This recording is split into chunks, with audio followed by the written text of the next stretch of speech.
New York's longest-running sports call-in show. I'm Jack Warner, joined alongside by none other than Ben Oppenheimer, and we're hopping on the 7 train. We're heading over to Mets Willets Point Station. We're going to talk about the New York Mets for the next 20 minutes or so. Now, interesting last week or so, because you had an atrocious road trip. You had an 0-for-6 road trip, back-to-back sweeps. A rough trip to Kansas City, I know the Mets are having an off year, but it's truly a wake up call getting swept by the Royals. That's a tough team to get swept by. And then going into Baltimore against, I know we were just slandering their ownership, but you got to give the credit where credit's due. You know, going into Baltimore and having exactly what I expected to happen. I mean, Baltimore is red hot and the Mets are red not. But then we head into a 3-game series with the Cubs this week. I was actually on 2 of those games for WFUV, shameless plug. And look, they take 2 out of 3 from a Chicago team, and I think, honestly, the bats was really what was impressing this series. Yeah, I think Lindor, he's been playing so well over the past 30 games, and him and Alonso had a great series. And I think it's part of the larger theme of this season, where it's like the Mets will give you a little taste of greatness. Mm-hmm. And it's like, when someone's preparing food for you, and they'll give you a taste, but then they don't let you have the actual meal. And so, that's what's happening with the Mets this year. It's like just when they give you a little feeling of euphoria, or I won't say euphoria, but just a feeling of hope. It's like the Avengers meme, like, don't give me hope, with Hawkeye. And so the Mets, they've had some good moments this season. It's hard to believe when you say that looking at their record, but they really have had some flashes of really good playing. And then they just go and mess it all up, like literally the next game, where it's like, you're going against the Braves at home and you got McGill pitching. And I was watching with my dad last night, and my dad tells me in the first inning, he's like, so how many runs do you think McGill's going to give up this game? And he's like, is that, yeah. And I'm like, 5, at least 5. And then lo and behold, Nostradamus is like, I'm a predictor. I was correct. And he gave up 7. 7-0. And he just got walloped. And so it's just kind of, they cannot find their momentum just throughout the season. But at this point now, I mean, it's not like the Mets are gunning for a first-place spot. I mean, I don't think they are, especially after these trades. And I think now they're just trying to retool and develop for the next season. And I don't think that's a bad thing. I think these trades, I know some Mets fans are upset with Verlander being traded because he was pitching much better than Scherzer was. I'm not mad. I think this frees up some money for us. We got back some great prospects. We got Luis Angel Acuna and Drew Gilbert. And now we have top 5. We have 5 prospects within the top 100 pipeline for the MLB. Mm-hmm. And that's really good. It reminds me of the days back in 2014, 2013 when we heard about, DeGrom, and we heard about Syndergaard, and we heard about Steven Matz and all those guys coming up. And again, we got that taste of hope, and then it all fell apart in the seasons after that. With that lineup, just everyone was traded or left in free agency. So hopefully the same thing doesn't happen this time. But we have some good prospects coming up, and I think they're going to come up within the next year or two. And so that's the bright spot. Is this season is lost, but that doesn't mean we can get flashes of good play. And also, we have a lot to look forward to for the next season. So not everything is bad, but there are some depressing moments like last night where it's just, this team looks really flat for a reason. Well, and you bring up an interesting point, because I'm thinking back to the Chicago series earlier in the week where you mentioned that it had kind of a euphoric feeling to it. And I completely agree with you. I think euphoric is the right word, because at a certain point, Mets faithful have understood what the MO for the rest of this season is, and it's salvaging it, really. And you understand that this team's not going to make a playoff push. I mean, we'll just be frank right now. They're not making a playoff push. So the way that I worded it in one of my post-game reports for the end of the series for this series earlier in the week was I said it was at least nice to have, a semblance of hope that there's going to be at least still some good baseball to be watched. We know what's going to happen this season. We know Steve Cohen invested in the future. We know that a lot of the moves, I mean, all of the moves that were made at the trade deadline, we're really not going to see how they truly play out for a few more years, like you said. Yeah. So at a certain point, we're watching the rest of the season just because we love baseball and we're just trying to watch, America's pastime. Now, I really do want to touch on how they looked in this Chicago series because I think it helps transition well into how much of a dud last night was against Atlanta. Yeah. So Game 1 blows Chicago out of the water, 11-2. You had 2 home runs for Alonso. You had 3 hits for Lindor. You had a home run for young Danny Mendick, who was brought up as kind of a place filler to when Luis Guillorme went down. But it also had a 2-hour rain delay. It didn't finish till well after midnight. Stadium was completely empty. Game 2, they held their own, 3-2 final. I'm sorry, that's the last game. Game 2, the bullpen blew it. They did hold their own, but the bullpen blew it. They would lose 3-2. Another home run for Pete Alonso, but I think what was frustrating, at least I would like to hear your opinion on this, I felt like Game 2 was a waste of a good start from Carlos Carrasco, who, up until that point, really couldn't find his way whatsoever. Yeah, I mean, he had a good game, 5 innings pitched, 3 hits, only 3 hits given up, 5 Ks. I think that was a solid game.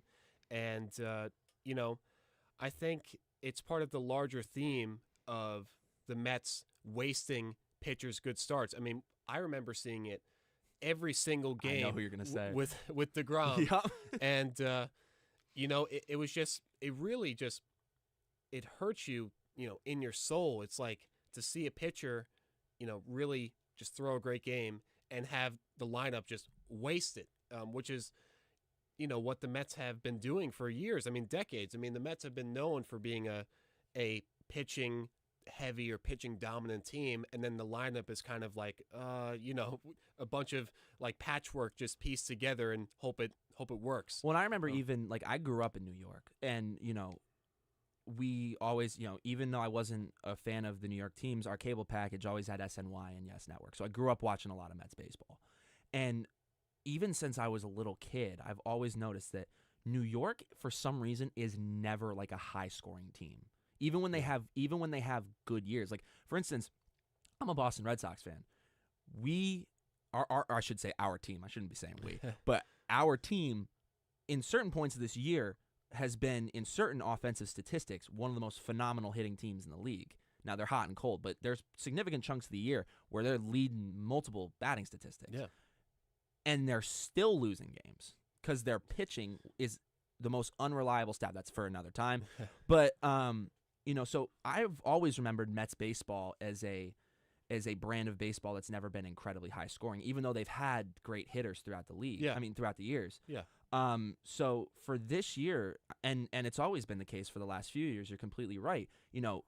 DeGrom, I don't think we've ever seen I don't think there's ever been a Cy Young winner with as not mediocre, but as usually the usual Cy Young push is a pretty elite record. It's usually a high win percentage. And DeGrom, I really, truly think, that was a really weird Cy Young because he fully deserved it, but it was almost kind of the first of its kind. Yeah, absolutely.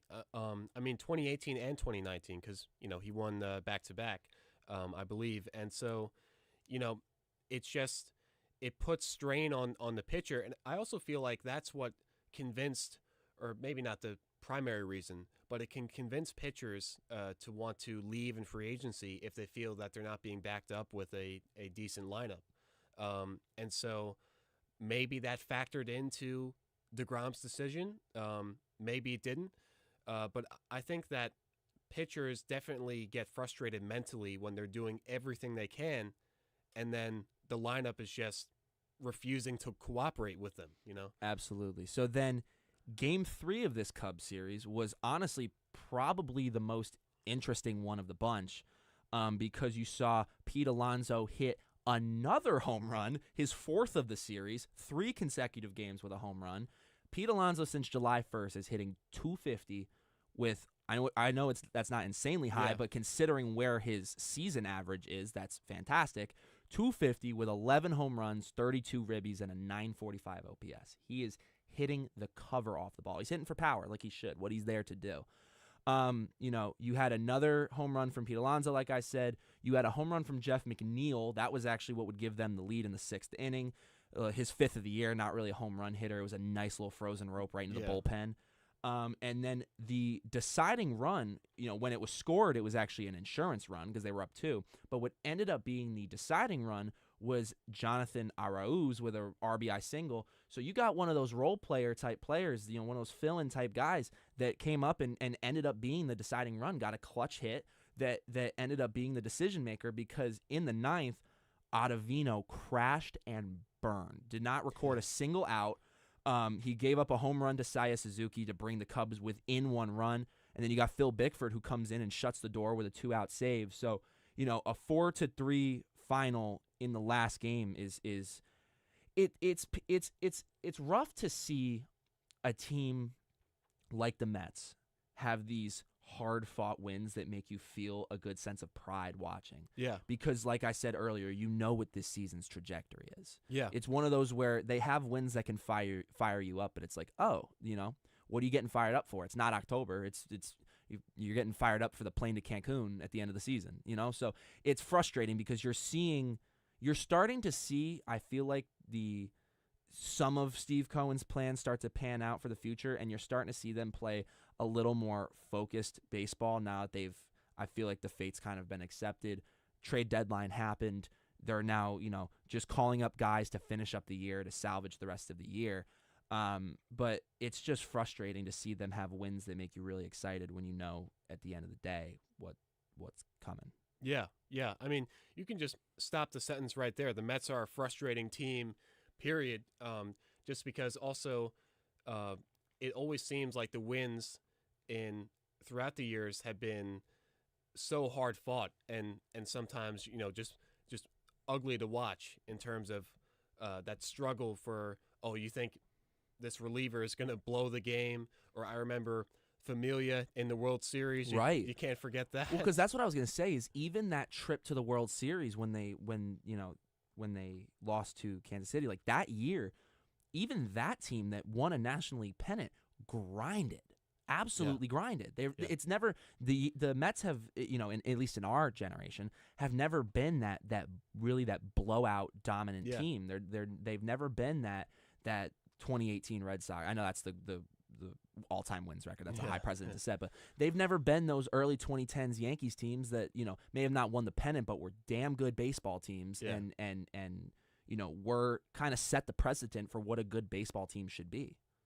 Yeah, I mean, it's never pretty for the Mets.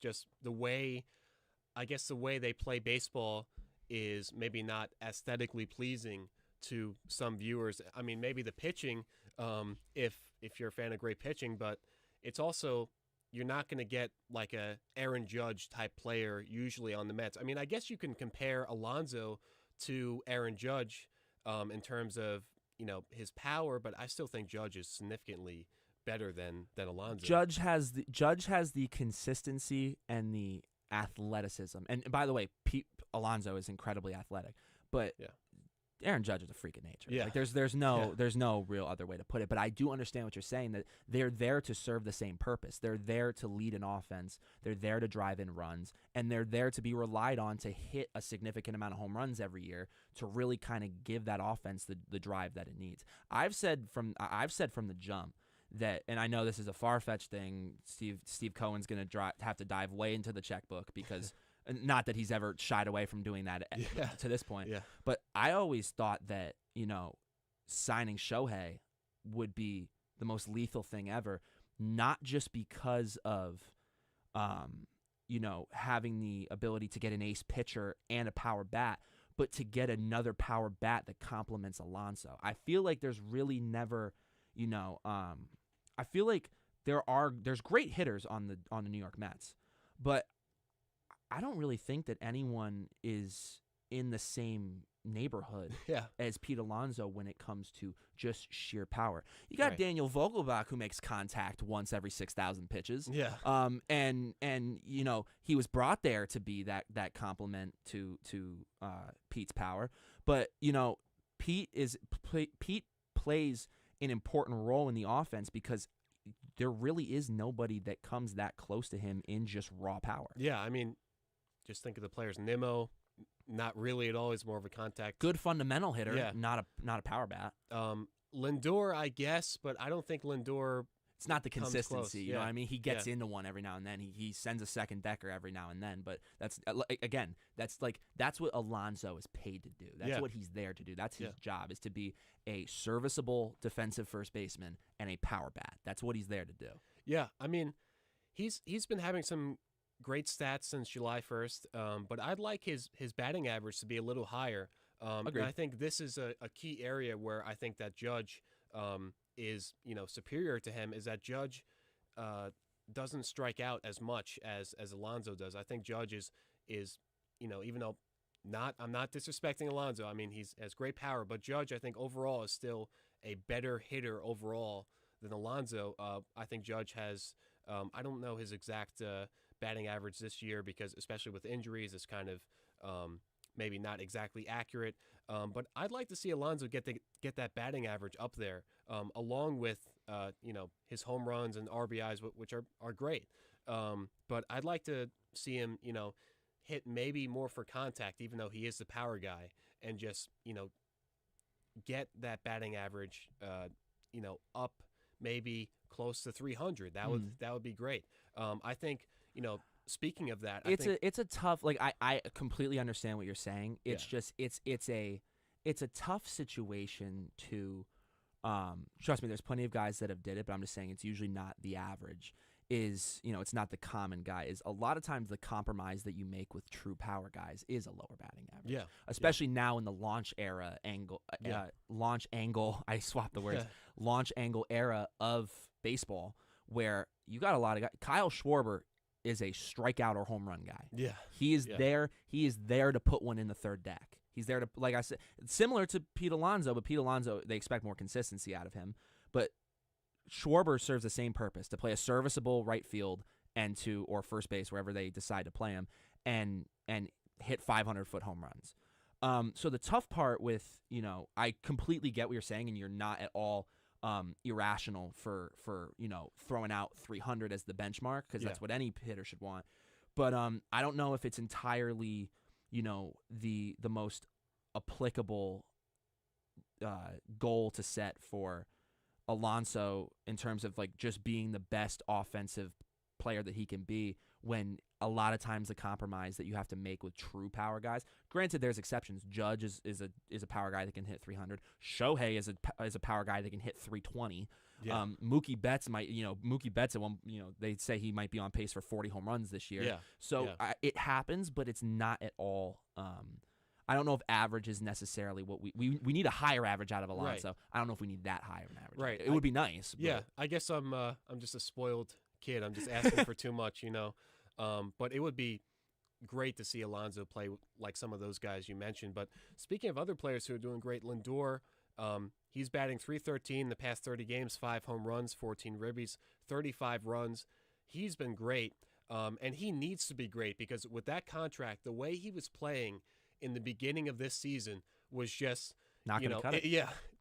Just atrocious. And I notice a pattern with Lindor since he was signed is he starts out slow, and he kind of, by the middle, after the All-Star break, middle to the end of the season, he's hot.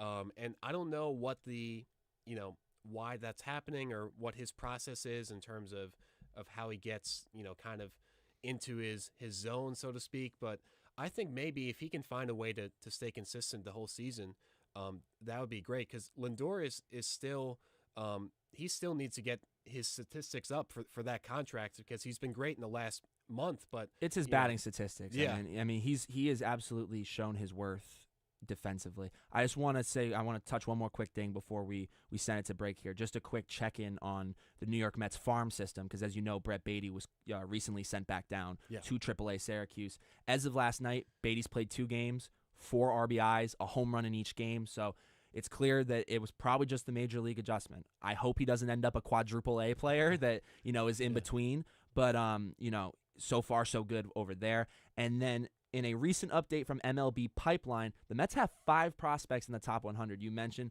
Luis Angel Acuna, brother of Ronald Acuna. They got Drew Gilbert, Jet Williams, Ronnie Maruccio, and Kevin Parada, all spread out through the top 100. And then to close out the Mets top 10, you got Ryan Clifford, Colin Houck, Marco Vargas, Mike Vossel, and Blade Tidwell. So as you can see, the youth is youthing. They're doing what they got to do. Yep. They're showing some strides. It's probably gonna take another year or two to see how that pans out for New York. It's a waiting game. I know it sucks, but it's just how it goes in Major League Baseball.